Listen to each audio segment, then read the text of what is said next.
Hey y'all, Diamond Lou here. Me and Mr. Tartar.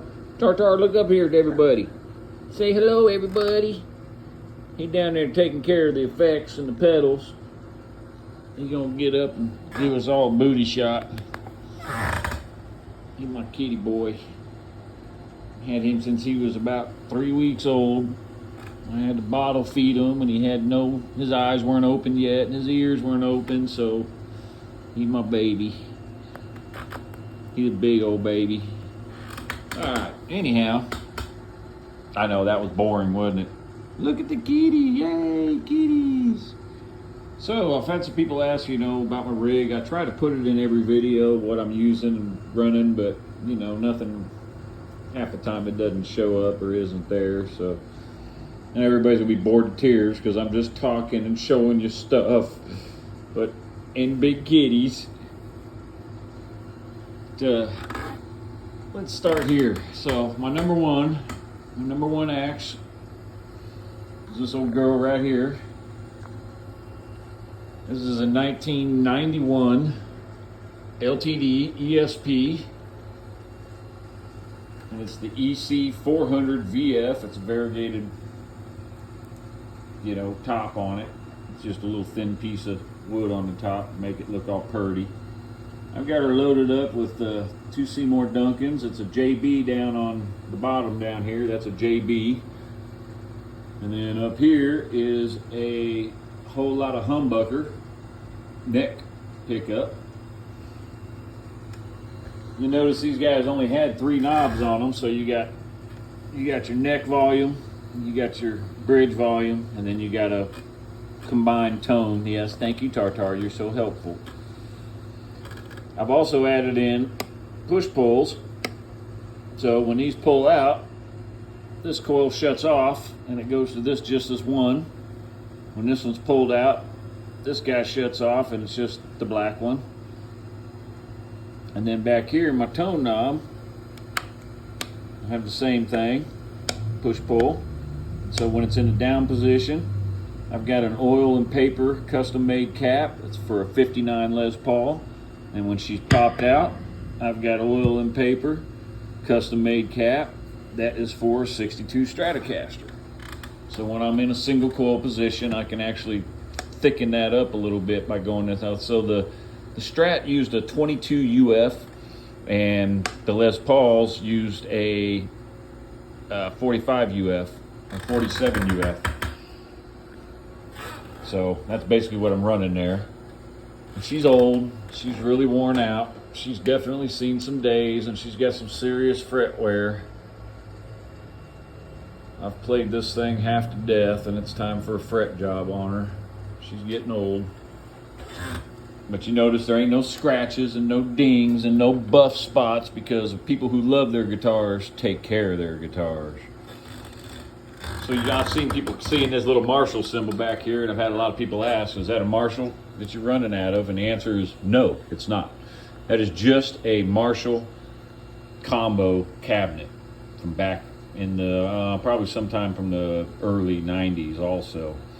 They had a little combo. It used to have the Marshall head right here, and then it had a 212 speaker cabinet. It was a combo cabinet. I went ahead and left the opening in here so I can do rack mount. And I've got a rack mount Lexicon Effects Reflex in here by Lexicon. It doesn't give me a lot, but I've got a few effects I can use, a chorus and a flanger, and it's got some multi-taps and the Super Canyon, which is like playing in a canyon, and then you got all your different regular plates, vocal plates, gold plates, whatnot. I know it's hard, I'm moving around a lot.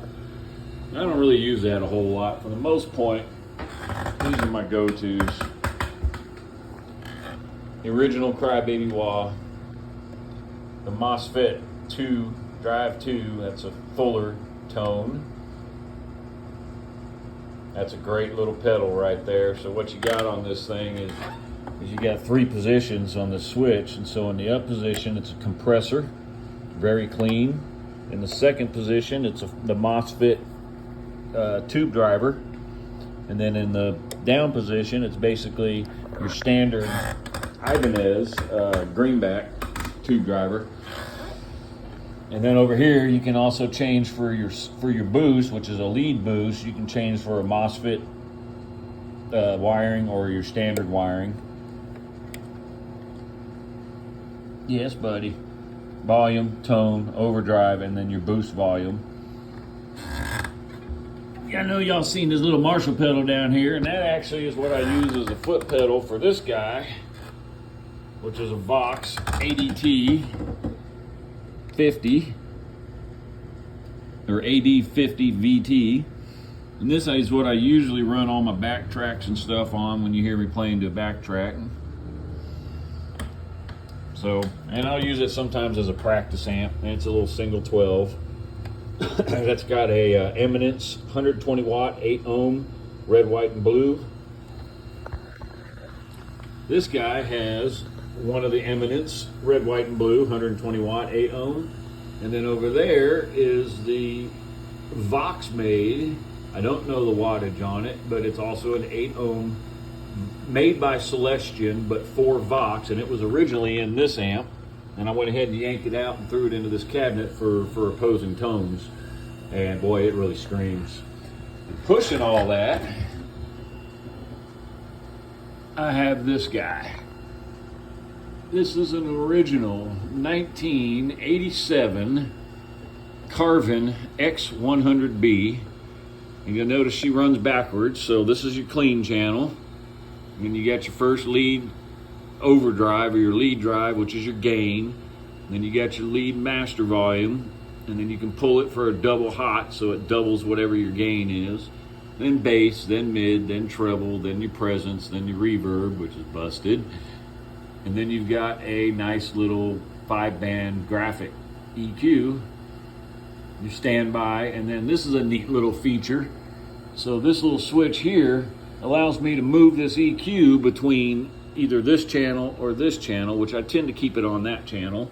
But if I want to use clean and really change it up and make it a really dialed in tone, I can do that there. Great amp, great old tube amp. She's loaded up with a set of EL, I believe they're EL6's groove tubes, and then 2 Sovtek 12AX7s for the preamps. And then I've got I believe it's an EL84 on the reverb side of it. So there you go. That's basically my main rig. Of course, you got the foot switch for the Carvin, and I got a little jam in there when I want to lay down my own rhythms. But so what I'll do a lot of times is got a really nice distorted tone out of the amp naturally. And its own natural reverb it's what they call it, a double reverb. So it's both a spring and a plate reverb. It runs through the springs and through the plate, so you get a really nice deep verb. And basically, I'll run it on the clean channel, and if I just want that, so of course I can open up the pickups and let them overdrive and get a really nice dirty tone. Or if it's just not enough and I want to roll back the volume a little bit, I go ahead and hit the Mosfit and put a little bit of tube driver in there and get that nice tube-driven tone.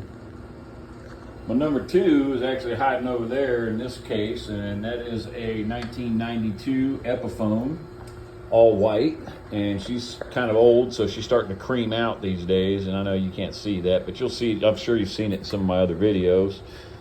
It's loaded with a set of Seymour Duncan Saturday Night Special, the whole set in the pickups. So both the bridge and the neck pickup are the same matching set. And I've got it loaded with Gibson pots. So all the pots are been changed out with Gibsons, and then my tone capacitors on that guitar, I'm actually running what they call a greenback, or a greenie. I call them a little green pill, and it's a green 33 UF. So it's kind of in between the Strat, which is a 22, which has had a little more deeper tone to it, and the Les Paul, which is the 47. So here you go with the 33, and it kind of gives that one a nice medium range on the tone side. And of course, y'all have all seen the PV, but it's not here today. And then this old girl is somewhere in the mid-90s. And she's just a cheap little Ovation. It's nothing fancy, but it is a thin back. It doesn't have the big thick back on it. It's what they call a thin back stage guitar. I like her a lot. I use it on occasion, but it's getting a little worn out also. You'll see all my frets are getting pretty, they get pretty chewed up. I'm rough on my guitars. And then of course you gotta have your gig bags. Those are all gig bags with junk hanging out of them, but you know, basically everything, the whole rig goes into that bag, and then some of my spare stuff goes in here, and that's just some backup junk goes in that little bag, and that's pretty much my whole rig. This is what I carry with me for all my shows and everything else. And then so, you know, this is the little jam room. I'm not going to show you the whole room, but I'm kind of starting to work on my wall here. Those are the dead soldiers. So using a bow on a guitar is actually it's very rough on the bows. It's really rough on bow strings, as you can see, because they weren't really designed for that. And so I go through a bow, about one bow every 3 to 6 months, and at some point I'll take these in and get them restrung. This is actually an antique bow right here. It's a very old antique bow from a very old violin. And this is a little cheapie that I bought. I think I paid 20, 30 bucks for it in a little music store. Beginner's bow. But you know, and it costs probably $30, $40 to get one re-haired. So, you know, and they do have some more modern hair that might hold up a little better than this, but you know, I just haven't gotten there yet. In case you're wondering what that is your tuning for the Rain song, Led Zeppelin. And it's just a little memorabilia from some of the days, back in the day. That's Mr. Jerry Manalini right there that I played with for 10 years. Great performer, great guy. And that was Ed, one of our many drummers that we went through over a few years. That right there, ladies and gentlemen, is Mr. Stand Up. Stand Up, D-U-P, out of Chicago. Probably one of the greatest bass players I've ever played with. The guy is just an amazing bass player. And that's that ugly dude. Back in my Fedora days, I was bringing out the bow that night. And you know, we got a nice little ride up.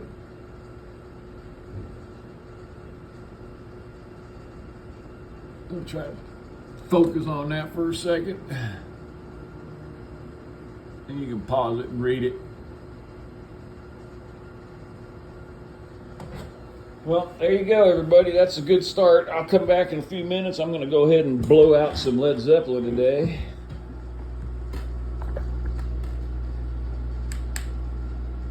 What'd you do, buddy?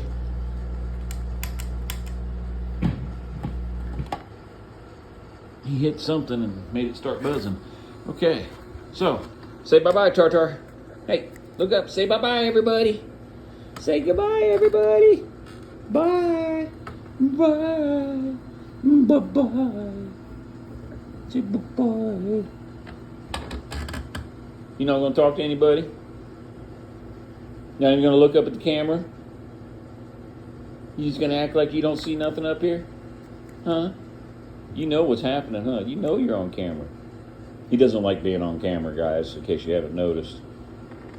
So he's gonna do things. All right, so be sure to check out the videos here in just a little bit. I think what I'm gonna do is I'm not gonna do full songs. I'm just gonna blow out a couple of probably about 4 or 5 quick Led Zeppelin tunes. And well, heck, y'all come into the comments and see if you can tell me what they are. All right, I'll be back in just a few. Peace.